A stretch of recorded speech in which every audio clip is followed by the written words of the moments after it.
Abdullah bin Umar bin Khattab, aslinya namanya Abdullah bin Umar, anak dari Sayyidina Umar bin Khattab radhiyallahu anhuma, semoga Allah meridai daripada keduanya. Kenapa enggak disebut dengan radhiyallahu anhu? Biasanya kalau disebut an Abi Hurairah radhiyallahu anhu, an Ibni Mas'udin radhiyallahu anhu, tapi kenapa Ibnu Umar disebut dengan Abdullah bin Umar radhiyallahu anhuma? Karena kalau bapaknya sahabat, anaknya sahabat, maka disebut dengan radhiyallahu anhuma, semoga Allah meridai daripada keduanya.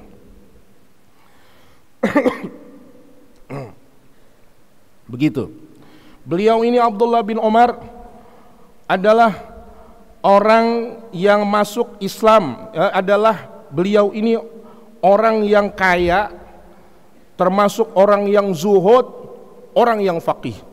Sahabat Nabi ada banyak namanya Abdullah. Ada Abdullah bin Mas'ud, ada Abdullah bin Abbas, ada Abdullah bin Umar. Ini di antara Abdullah bin Umar termasuk sahabat yang masyhur. Dia orang kaya. Saking kayanya disebutkan beliau itu haji 60 kali haji dalam hidupnya. Wa'tamaru alfa umrah, beliau umrah 1000 kali umrah. Wa'taqa alfa raqabah, beliau saking banyak duitnya itu membebaskan 1000 budak. Bahkan pernah disebutkan beliau ini pernah membawa 20.000 dinar di satu majelis. Kalau disebutin satu dinar 4,25 gram emas, maka kalau 22.000 dikali 4,25 gram sama dengan kalau di kurs duitnya 121 miliar. Falam yakun hatta farraqaha, dia enggak bangun dari tempat majelisnya melainkan duitnya sudah dibagi-bagiin semua. Ini Ibnu Umar. Makanya kita kalau jadi orang kaya, kayaknya yang kaya Ibnu Umar, kaya tapi enggak bakhil. Jangan kaya kayak Korun. Kaya Korun dulu miskin, gara-gara dijadiin kaya akhirnya jadi pelit, ya. Jadi kita minta pada Allah biar jadi orang kaya, tapi kayaknya kaya yang dermawan. Amin ya Rabbal. Saya kasih informasikan lagi. Beliau ini meninggal, beliau ini meriwayatkan hadis dari Rasulullah sallallahu alaihi wasallam sebanyak 630 hadisan. 630 hadis Nabi sallallahu alaihi wasallam. Beliau meninggal beliau hidup usianya 84 tahun. Matinya dalam keadaan syahid. Ini ulama. Matinya dalam keadaan syahid karena beliau dibunuh oleh seorang gubernur yang zalim namanya Hajjaj bin Yusuf. Hajjaj bin Yusuf, kalau orang dia kalau tidak suka sama orang, mau dia orang yang ahli agama enggak ahli agama, dibunuh oleh dia. Itu Hajjaj bin Yusuf, terkenal banget. Kenapa Hajjaj bin Yusuf bunuh beliau? Karena satu saat beliau khotib. Si Hajjaj bin Yusuf jadi khotib karena gubernur mah khotib. Satu saat dia lagi khotib kepanjangan sampai sholatnya itu udah mau habis. Ibnu Umar orang yang gagah berani, bapaknya orang hebat, Ibnu Umar bin Khattab. Dia katakan inna syamsa la tandiruk. Matahari enggak lagi nungguin ente. Maknanya apa? Ente jangan kepanjangan kalau jadi khotib. Ini waktu Jumat udah mau habis, kepanjangan jadi khotib. Hajjaj bin Yusuf lagi gagah-gagahnya. Pejabat dikritik, kira-kira kritik pejabat dikritik mau gak saudara sekalian? Mau gak dikritik? Kagak mau, dari dulu juga kritik kagak mau pejabat. Dia bilang begini, laqad samamtu an adribal ladzi fihi ainak. Saya kepengen penggel pala ente katanya. Ya, Hajjaj bin Yusuf ngomong Ibnu Umar, saya kepengen penggel pala ente gara-gara ente ini ngomong begitu. Apa kata beliau? Dijawab lagi sama Ibnu Umar, innaka syafihun musallitun. Ente itu sebenarnya orang bodoh, tapi ente dikasih kekuasaan oleh Allah Subhanahu wa taala. Akhirnya marah Hajjaj bin Yusuf. Ini kan Sayyid Umar bin Ibnu Umar kerjaannya umroh, senang umroh. Saat beliau lagi tawaf, lagi berdesak-desakan, tiba-tiba ada orang yang bawa tombak, ditombak kakinya. Yang tombak itu sudah dikasih racun, dan saat beliau berjalan tiba-tiba beliau sakit dan gak lama meninggal dunia. Itulah konsekuensi orang yang menegakkan agama di jalan Allah, yang harus melawan para pejabat-pejabat yang zalim. Ini sekilas tentang Abdullah bin Umar, ya. Kemudian apa yang dikatakan? Sami'tu Rasulullah sallallahu alaihi wasallam. Aku mendengar Rasulullah sallallahu alaihi wasallam, beliau bersabda, Buniyal Islamu ala khamsin. Maknanya Islam itu dibangun dengan 5 pondasi. Artinya agama Islam itu akan benar-benar tegak dalam diri manusia, dalam diri orang Islam akan benar-benar tegak kalau dibangun dengan 5 pondasi. Yang pertama adalah syahadati alla ilaha illallah, bahwasanya dia bersaksi bahwa tidak ada Tuhan selain Allah dan Muhammad adalah Rasulullah sallallahu alaihi wasallam. Ini absolut, mutlak, tidak boleh dirubah-rubah. Kalau ada orang yang mengatakan saya percaya kepada Allah tapi tidak percaya dengan Nabi Muhammad, itu orang Nasrani namanya. Orang Nasrani itu percaya kepada Allah tapi dia nggak percaya dengan Nabi Muhammad. Saya percaya kepada Allah tapi saya nggak percaya dengan Al-Quran. Itu namanya kafir namanya. Karena yang disebut dengan percaya kepada Allah, percaya kepada Nabi Muhammad, itu sudah satu paket. Percaya kepada Allah, percaya kepada Al-Quran, percaya kepada Nabi Muhammad, percaya dengan hadis-hadisnya Nabi Muhammad SAW. Dan harus percaya bahwa tidak ada Tuhan selain Allah. Allah tidak beranak, Allah tidak ada sekutu. Kepada Nabi Muhammad, kita percaya bahwa Nabi Muhammad adalah Nabi yang terakhir. Tidak ada Nabi setelah Nabi Muhammad SAW. Kalau ada yang percaya kalau ada yang mengaku-ngaku dia adalah seorang Nabi atau seorang Rasul setelah Nabi Muhammad, maka kita wajib untuk tidak percaya. Karena banyak yang ngaku-ngaku jadi Nabi. Dulu ada Nabi namanya Nabi dari orang Betawi, namanya Ahmad Musaddek. Masih kenal gak? Ahmad Musaddek itu dapat wahyu dari Gunung Putri di Bogor katanya. Ngaku-ngaku jadi Nabi. Dia katakan saya ini Rasul, bukan Nabi. Muhammad itu adalah penutup para Nabi, bukan penutup para Rasul. Allah sudah katakan wa ma Muhammadun illa rasulun qad khatamar Muhammadun Rasulullah. Nabi Muhammad itu adalah Rasulullah wa khataman nabiyyin, dia penutup para nabi. Tidak ada Rasul kecuali di Nabi dulu. Gak bisa jadi Rasul kecuali di Nabi dulu. Kalau Nabinya sudah dikunci, Allah katakan wa khataman nabiyyin, dia penutup para Nabi, maka tidak ada yang berani yang tidak boleh mengaku jadi Rasul. Kenapa? Karena Nabinya udah dikunci sama Allah. Ya, nanti kata Rasul ada 70 golongan, 70 orang yang ngaku-ngaku jadi Nabi. Dari Musailamah Al-Kadzab, terus tuh. Ya. Masya Allah, na'udzubillah min zalik. Mudah-mudahan kita enggak termasuk golongan orang-orang begitu. Yang kedua, wa iqamis sholati. Orang kalau ngaku Islam itu dia harus mendirikan sholat. Apa yang dimaksud dengan mendirikan sholat? Ay wa hiya khamsu fi kulli yaumin wa lailatin. Yang dimaksud dengan sholat ini adalah sholat yang 5 waktu. Wal muradu bi iqamatiha al muhafazati 'alaiha fi awqatiha ma'a istifa'i syurutiha wa arkaniha. Yang dimaksud orang itu mendirikan sholat adalah dia jaga waktu-waktunya bersama sempurna di dalam syarat-syarat dan rukunnya. Coba jamaah perhatiin saya. Orang tuh nggak cukup sholat itu cuman sekedar gerak-gerik doang. Kalau cuman sekedar tunggang-tungging doang, terus sarimin juga bisa, saudara. Tahu sarimin nggak? Yang pakai digendang-gendangin tuh. Dia juga bisa tunggang-tungging. Yang dimaksud kita ini suruh mendirikan sholat, sholatnya dijaga 5 waktu. Sholatnya juga 5 waktu, subuh kerjain, zuhur kerjain, asar kerjain, maghrib kerjain, isya kerjain. Sampai kapan Ustaz? Sampai mati. Iya Ustaz, saya zuhur kerjain, tapi kadang-kadang subuh kesiangan Ustaz. Udah waktunya kerja, saya nggak kerjain. Itu namanya nggak ngerjain sholat, nggak diriin sholat. Tidak ada halal, tidak boleh ada celah. Ini yang kadang-kadang suka saya sedih. Umroh mah umroh, sholat mah kagak, saudara sekalian. Di pesawat kagak sholat, di jalan-jalan kagak sholat. Bagaimana coba ceritanya? Gimana Ustadz sholatnya?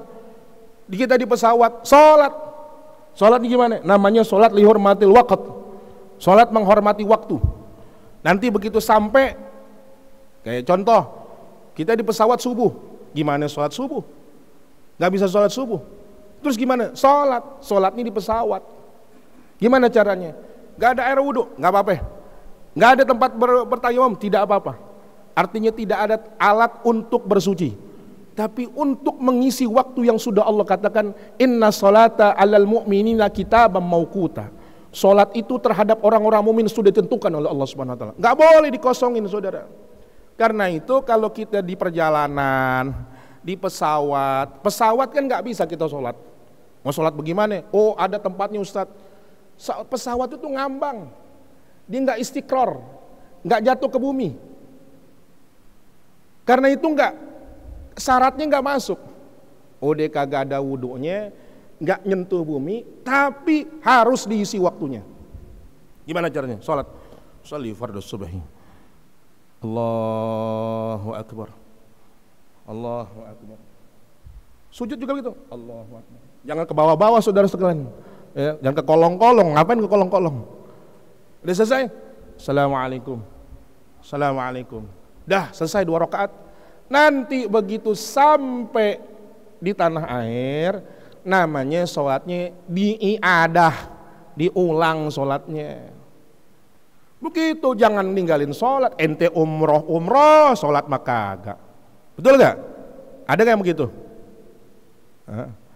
Orang sini baik-baik semua, ahli sorga semua. Ini pada nyimak, pada ngantuk sebenarnya, pada bengong. Yang kedua, sholat itu syaratnya, kalau kita pakaiannya itu harus bersih dari najis. Saudara, saya bukan ngecilin saudara, bukan saya suuzon. Berapa banyak karyawan, karena kan saya karyawan 16 tahun, saya tahu teman-teman saya. Tuh kalau kencing di pispot begini doang. Nyiprat gak itu kira-kira?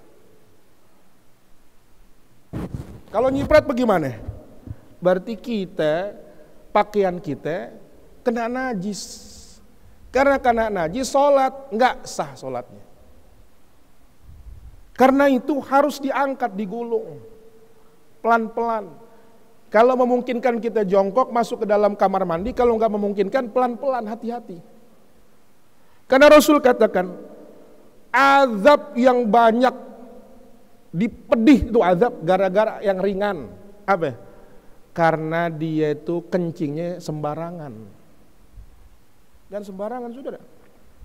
Kedua, kalau kita ruku, sujud, ini sujud harus kena semuanya. Jidat itu harus kena. Pakai peci angkat sedikit supaya rambut kita ini nggak kena. Karena anggota sujud itu salah satunya sujud ini, jidat. Ada orang rambutnya gondrong, begitu sholat kena rambutnya dengan jidatnya. Sah apa enggak itu, saudara? Ada orang baru masuk Islam lagi, baru sholat pakai peci begini nih. Ini kalau begini kayak orang kalah main judi nih, saudara-saudara. Ada pakai peci begini, pakai peci untuk menahan rambut, angkat sedikit. Nah, begitu. Pakai sorban, jangan sorban. Kita lihat perempuan, hati-hati perempuan coba. Kadang-kadang perempuan sholat, dia sujud di tempat yang ikut bergerak. Gimana? Dia sholat, dia sujud, pakai disujud di tempat mukenanya dia. Jadi mukena diginiin sama dia. Kita lihatin, ya bini gue begitu sholatnya. Kan tidak boleh sholat itu, sujud itu di atas tempat yang kalau kita bergerak, diikut bergerak. Nggak boleh. Karena itu, dari kesimpulan sholat ini, ente kalau sholatnya mau benar, pakai ilmu. Kalau nggak pakai ilmu nggak kena, saudara. Saya ngeliat sendiri kok, orang lagi umroh, sholatnya, kencingnya, celananya nggak digulung, dia ngocor aja gitu, cor gitu, astagfirullahaladzim. Itu masalah sholat. Ya, kemudian bagaimana kalau kita yang sudah mengerjakan sholatnya? Kalau orang yang meninggalin sholat, Rasul katakan, bagaimana kalau kita yang jaga sholatnya? Man hafadha ala sholatil khams, siapa yang menjaga sholat 5 waktu, ala wudu'iha, wudu'nya dijaga, waktu-waktunya dijaga, rukuknya dijaga, sujudnya dijaga, ya roha annahu haqqun lillah, dia memandang bahwa sholat ini adalah haknya Allah, kana jasadu haraman 'alan nar, maka jasadnya diharamkan atas api nerakanya Allah Subhanahu wa taala. Mudah-mudahan kita termasuk yang begini modelnya, amin. Dan nanti nih, saya jujur nih, Pak Adi sebagai ketua DKM, saya angkat tangan, angkat jempol sama orang AHM. Jumatan, belum waktu Jumat udah pada baca Quran. Rame jamaah di sini. Kalau yang biasa-biasanya nih, saya kasih tahu nih, azan kumandang, karyawan baru pada ngumpul sudah sekalian. Kalau di sini hebat nih, belum azan pada kumpul semua. Nanti hari kiamat, orang sholat itu ada kelompok-kelompoknya, masuk ke dalam sorga. Fayati awalu zumratil kasyams. Kelompok pertama wajahnya kayak matahari, bercahaya. Fataqulul malaikah, malaikat bertanya, man antum? Kamu siapa? Qalu, mereka berjawab, nahnul muhafiduna ala salat. Kami ini adalah orang yang juga yang jaga salat. Katanya, qalu kaifa kanat muhafizatukum? Malaikat bertanya, gimana kamu menjaga salat kamu? Qalu nasmaul adzan wa nahnu fil masjid. Kami dengar azan, kami udah di masjid. Orang yang dengar azan belum azan berarti udah di masjid dia. Itu namanya nanti wajahnya kayak matahari. Thumma na'ti zumrat akhar, datang lagi kelompok yang lain, wajahnya kayak bulan purnama. Agar dup sedikit, saudara. Tanya, man antum? Siapa kamu? Nahnul muhafizun ala shalah. Kami juga yang jaga salat. Kaifa kanat muhafizatukum? Gimana kamu jaga salat kamu? Apa katanya? Kunna natawadda' qabla al-waqt. Kami wudu sebelum waktu datang, sebelum azan kami udah wudu. Thumma nahduru ma'asimail adhan. Kemudian kami hadir ke masjid ketika azan berkumandang. Kalau yang tadi azan belum datang dia udah di masjid. Datang lagi kelompok ketiga, wajahnya kayak bintang. Manantum? Siapa kamu? Dikatakan kami orang sholat. Gimana kamu jaga sholatnya? Kunna natawadda' ba'dal adhan. Kami datang waktu sudah azan baru kami wudu setelah azan. Nah jamaah kira-kira masuk kelompok mana yang saudara kira-kira? Ustaz kalau yang sholatnya 1:30 itu sih bohlam 5 watt saudara sekalian bukannya. Jadi kita jaga sholat kita. Dan ingat, antum boleh, wah Ustaz saya doyan namanya joget. Asal lihat biduan, kadang-kadang joget nggak bisa ketahan Ustaz. Ustaz saya masih suka, maaf ya, ditawarin minum kadang-kadang saya masih suka Ustaz. Ustaz saya masih suka ke tempat-tempat begituan dah dugem-dugem. Kalau saya sholat kadang-kadang malu Ustaz. Sawah. Ustaz saya suka macur, sholat. Ustaz saya suka dugem, sholat. Ustaz saya masih suka main biduan, sholat. Apapun kerjaan antum, jangan tinggalin sholat. Kenapa? Karena sholat itu yang akan mengikis itu perbuatan saudara. Dan awwalu ma yuhasabil abdu yaumal qiyamah shalah. Yang pertama kali, ini bukan berarti wah kalau gitu boleh sama Ustaz nih. Ya, joget juga boleh kata Ustaz belum. Bukan saudara. Yang pertama kali nanti akan dihisab oleh Allah adalah salatnya. Jadi ibarat audit saudara. Yang pertama kali kita kasih auditor. Nih lihat. Dilihat. Oh. Salatnya bagus nih. Bagus. Subuh, zuhur, asar, wah maghrib bagus nih. Jangan-jangan merbot nih saudara di masjid melulu. Oh bagus nih. Wah cakep nih. Wah bagus. Yang lain-lainnya nggak dilihat saudara. Bagus. Padahal dia suka joget. Padahal nggak dilihat Allah. Bagus. Cakep. Ibaratnya nice job. Kerjaan kamu bagus. Wah begitu. Tapi kalau kita haji juga, sodakoh iya, nyantunin anak yatim juga, tapi zuhur kagak sholat, maghrib kagak sholat, dilihat nih. Pertama, wah ini kagak sholat, ini kagak sholat. Tapi Pak ini enggak, jelek, dilempar saudara sekalian. Itu yang disebut awwalu ma yuhasabu bil abdu yaumal qiyamah as-shalah. Fa in salat shalah amalu kullu wa in fasada amalu kullu. Kalau baik salatnya dianggap baik salat amalnya. Kalau rusak salatnya, rusak amalnya saudara sekalian. Masya Allah. Jam berapa Bang Adi? Cukup? 10 menit lagi? Oh. Saya takut juga dipelototin. 10 menit lagi. Masya Allah ya. Kata guru saya kalau ceramah jangan panjang-panjang, besok nggak diundang lagi, begitu kata saudara. Jadi, coba ya lanjutin dikit lagi. Kemudian yang ketiga,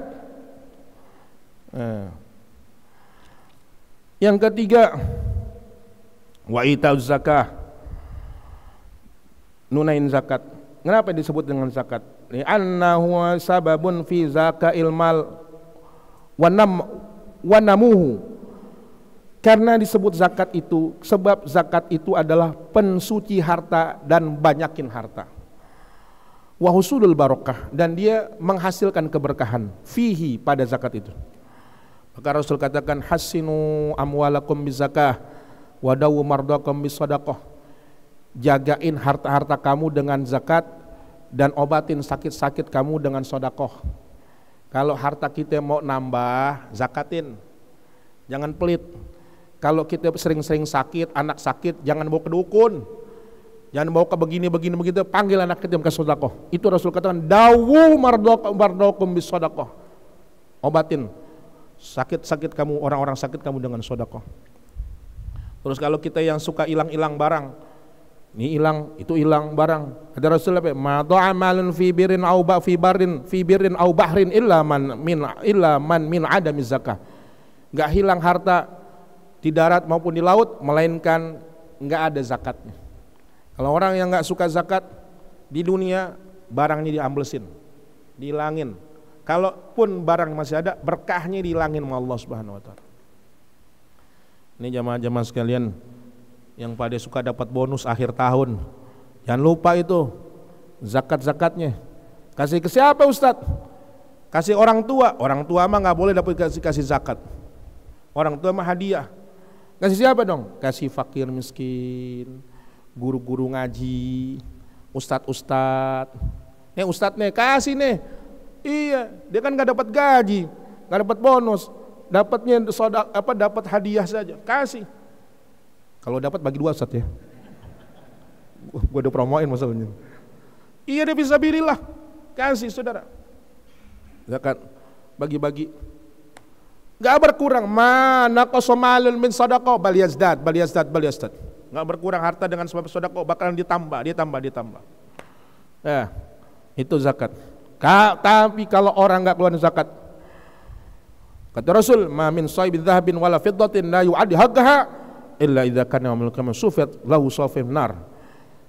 Tidaklah dari pemilik harta dan perak, emas dan perak, melainkan dia tidak menunaikan haknya kecuali nanti di hari kiamat akan digelar bagi dia gelaran dari api neraka. Fatuqwa biha jabhatuhu wa jibahu wa janbuhu wa dhahruhu, akan disetrika jidatnya, punggungnya disetrika. Hadza makanatsum, inilah dulu yang kamu simpan. Fadhuku bima kuntum taknizun, kata Allah. Rasain apa yang dulu kamu pernah rasain.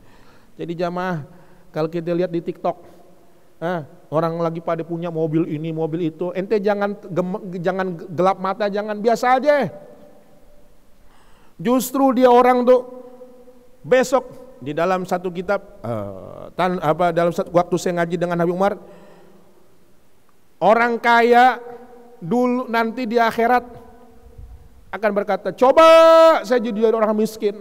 Kenapa? Orang miskin kagak banyak-banyak dihisap oleh Allah. Tapi orang miskin gak ada yang berkata nanti di akhirat, coba saya dulu jadi orang kaya. Enggak. Kenapa? Karena orang yang banyak hartanya pasti akan lama dihisapnya. Dikatakan bahwa orang kaya itu akan masuk ke dalam surga 500 tahun sebelum orang miskin masuk. Ada yang bilang Habib Alwi, ZM, bercandaan gitu. 500 tahun orang miskin masuk, buat bersih-bersih dulu, buat orang kaya masuk, kata begitu. Padahal 500 tahun orang miskin masuk duluan, saudara. Sekarang saya mau nanya, mau jadi orang miskin atau jadi orang kaya?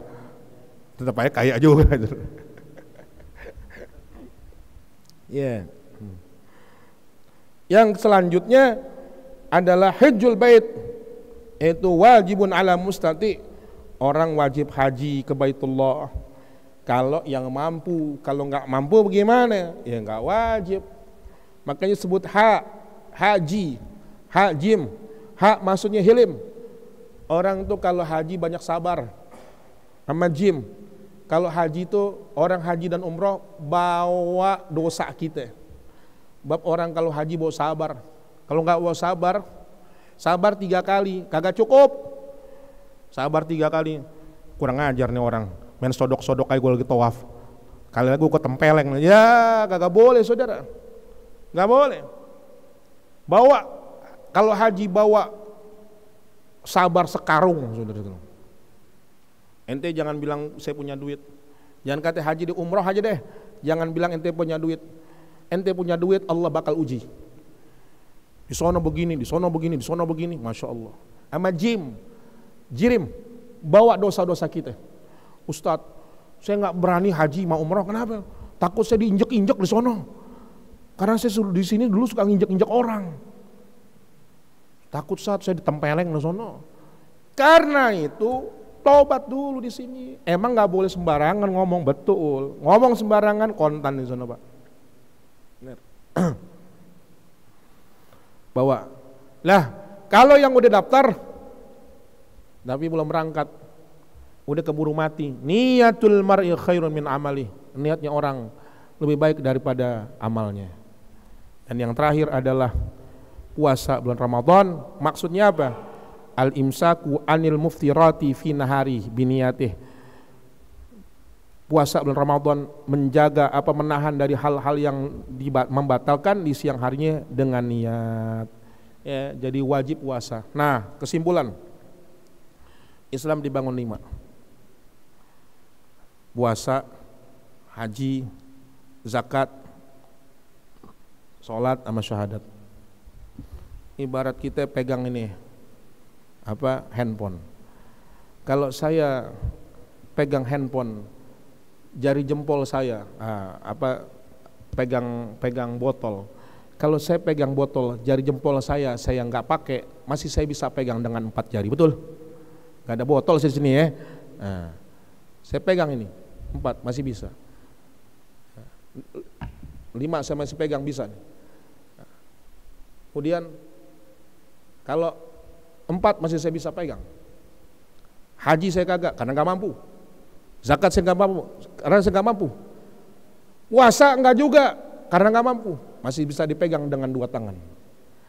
Tapi kalau sholat dan syahadat nggak dipegang saudara, saya lepasin 1, jatuh. Orang kalau kagak ada sholatnya, maka imannya tidak diterima oleh Allah Subhanahu wa taala. Semua amalnya tidak diterima oleh Allah Subhanahu wa taala. Karena itu saudara, apapun kerjaan kita, jangan berani-berani tinggalin sholat. Mudah-mudahan bermanfaat. Amin ya rabbal alamin. Ini harus maraton 29, kurang 1 menit lagi. Itu saja yang bisa saya sampaikan. Alhamdulillah bisa jalanin, mudah-mudahan bermanfaat buat kita semua. Cukup ya, nggak ada pertanyaan ya? Ya. Mari baca suratul Fatihah, mudah-mudahan pertemuan kita diridhoi oleh Allah Subhanahu wa taala. Al-Fatihah. A'udzubillahi minasyaitonir rajim. Bismillahirrahmanirrahim. Rahmanir Rahim. Iyyaka na'budu wa iyyaka nasta'in. وأفانا كريم برحمتك ورحمة الله بحق الفاتحة بك سبل المذن استجب دعاني الله افتح لنا بالخير واختم لنا بالخير واجعل من كل خير ربنا تقبل منا إنك أنت السميع العليم وتب علينا إنك أنت التواب الرحيم ربنا آتنا في الدنيا حسنة في الآخرة حسنة وقنا عذاب النار صلى الله على سيدنا محمد رب العالمين سبحانك اللهم وبحمدك أشهد أن لا إله إلا أنت أستغفرك وأتوب إليك السلام عليكم ورحمة الله وبركاته.